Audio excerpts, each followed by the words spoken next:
Hello friends, स्वागत है आपके अपने 10th-12th ओनली यूट्यूब चैनल पर।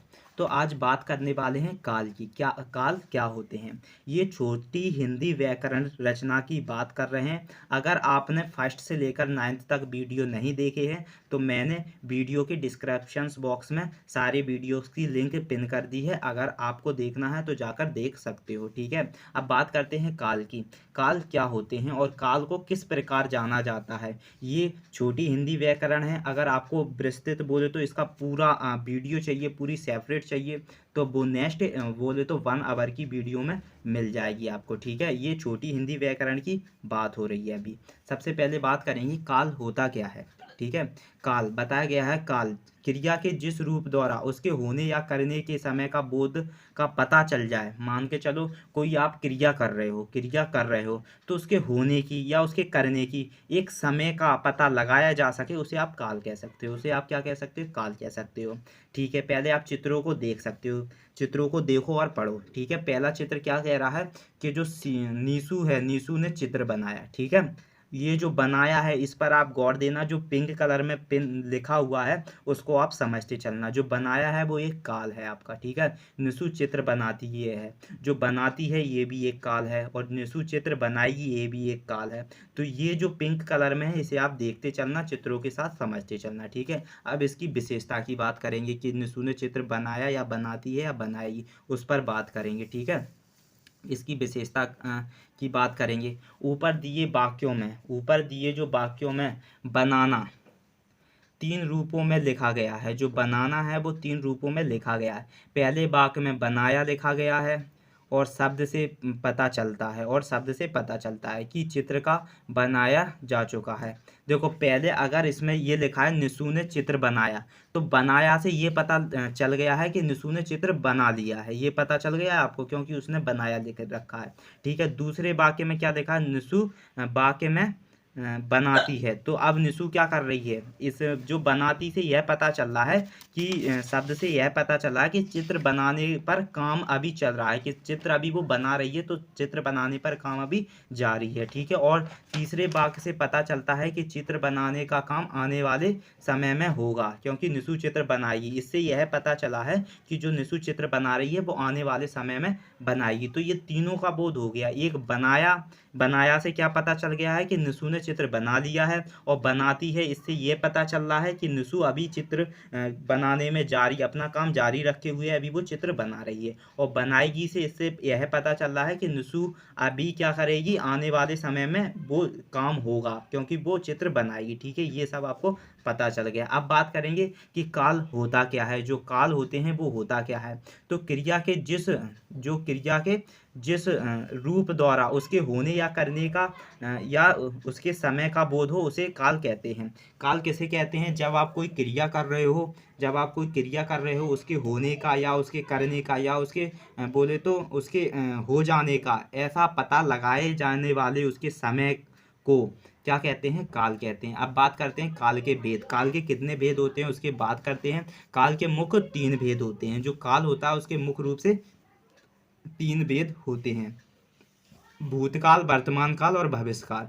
जो काल के कितने भेद होते हैं, काल के मुख्य रूप से 3 भेद होते हैं। तो भूतकाल कौन से होते हैं ये बात करेंगे भूतकाल की, लेकिन मुख्य रूप से काल कितने 3 प्रकार के होते हैं, ठीक है। इसके सबसे पहले चित्र देख लो आप। चित्र से आपको बिल्कुल क्लियर हो जाता है कि भूतकाल जो है आपका क्या है। सबसे पहले दिख रहा होगा कि अपूर्वा ने पुस्तक पढ़ी और बच्चे ताजमहल देखने गए, ठीक है। ये आपको पता चल गया चित्र से। अब भूतकाल की परिभाषा की बात करेंगे। क्रिया के जिस रूप से यह पता चले कि काम बीते हुए समय में पूरा हो चुका है उसे भूतकाल कहते हैं। भूतकाल किसे कहते हैं, क्रिया के ऐसे होने का पता चल जाए कि वो काम क्या हो चुका है, वो काम पूरा हो चुका है। मुझे ऐसा पता लग रहा है कि जो अपूर्वा ने पुस्तक पढ़ी, तो ऐसा लग रहा है मुझे कि अपूर्वा ने पुस्तक पढ़ चुकी है, वो उसने पढ़ी है, ठीक है। अपूर्वा ने पुस्तक पढ़ी है। और बच्चे ताजमहल देखने गए, बच्चे जो हैं ताजमहल देखने गए। इससे यह पता चला है कि जो क्रिया था, वो क्रिया पे जो काम हुआ है वो बीते हुए समय में पूरा हो चुका है, उसे आप क्या कह सकते हो, भूतकाल कह सकते हो। ठीक है, इसकी कुछ विशेषता की बात, इन वाक्यों में प्रयुक्त क्रियाओं जैसे पढ़ी और गए से पता चलता है कि जाने और पढ़ने का काम हो चुका है। इससे यह पता चल रहा है कि जो काम हो चुका है उसे आप भूतकाल कह सकते हो। भूतकाल क्या होता है, भूतकाल होता है जो क्रिया के होने का, जो क्रिया के हो जाने का या काम हो जाने का, बोले तो काम पूरा हो चुकने वाले का ऐसा पता लगाया जा सके, उसे भूतकाल कहते हैं। अब बात करते हैं वर्तमान काल की। आप समझ ही गए होंगे, वर्तमान काल को पढ़ के ही आप समझ गए होंगे। सबसे पहले आप चित्र को देखो कि जो श्रुति विद्यालय जाती है, जो श्रुति है वो विद्यालय जाती है। तो आपको ये सेंटेंस पढ़ के ऐसा नहीं लग रहा वाक्य पढ़ के कि जो श्रुति है वो स्कूल अभी जाती है, मतलब अभी वो कार्य अभी जारी है, अभी वो कार्य चल रहा है, ठीक है, अभी जाती है। और मोहित गाना गा रहा है, आपको ऐसा महसूस नहीं हुआ कि अभी जो मोहित का गाना गा रहा है तो वो अभी काम क्या कर रहा है, चल रहा है, ठीक है, ये आपको महसूस हो रहा है। तो आप समझ गए होंगे कि ये आपका क्या है, वर्तमान काल है। क्रिया के जिस रूप से उसके चल रहे समय में होने का पता चले उसे वर्तमान कहते हैं, वर्तमान काल कहते हैं। तो वर्तमान काल क्या होता है, वर्तमान काल जब क्रिया के बोले तो चल रहे, क्रिया के अभी जारी रहने का काम बता दे आपको कि क्रिया अभी क्या कर रही है, जारी है, ऐसा महसूस करवा दे, तो उसे वर्तमान काल कहते हैं। जैसे कुछ उदाहरण की बात करेंगे इसके, इन वाक्यों में प्रयुक्त क्रियाओं, इन वाक्यों में जो प्रयुक्त क्रियाओं जैसे जाती हैं और गा रहा है से पता चलता है कि जाने और गाने का कार्य अभी हो रहा है अतः ये सब क्या है, ये सब वर्तमान काल है। जैसे आपको पता चला है कि जो श्रुति क्या कर रही है, विद्यालय जाती है, तो आपको ऐसा महसूस नहीं हो रहा कि अभी काम जारी है। और मोहित गाना गा रहा है, आपको ऐसा लग रहा है कि अभी जो मोहित गाने का कार्य जो है वो अभी कर रहा है। तो ऐसा महसूस हो कि कार्य अभी जारी है, उसे आप वर्तमान काल कह सकते हो। अब बात करते हैं भविष्य काल की। भविष्य काल क्या होता है और भविष्य काल की कैसे उसके उदाहरणों की बात करेंगे। सबसे पहले आप चित्रों को देखो और पढ़ो। हम कल नैनीताल जाएंगे, ये किसने कहा, हम लोगों ने कहा कि हम कल नैनीताल जाएंगे और कल विद्यालय बंद रहेगा। तो आपको ऐसा महसूस नहीं हो रहा कि हम जाएंगे, भविष्य में ही तो जाएंगे, आने वाले समय में जाएंगे।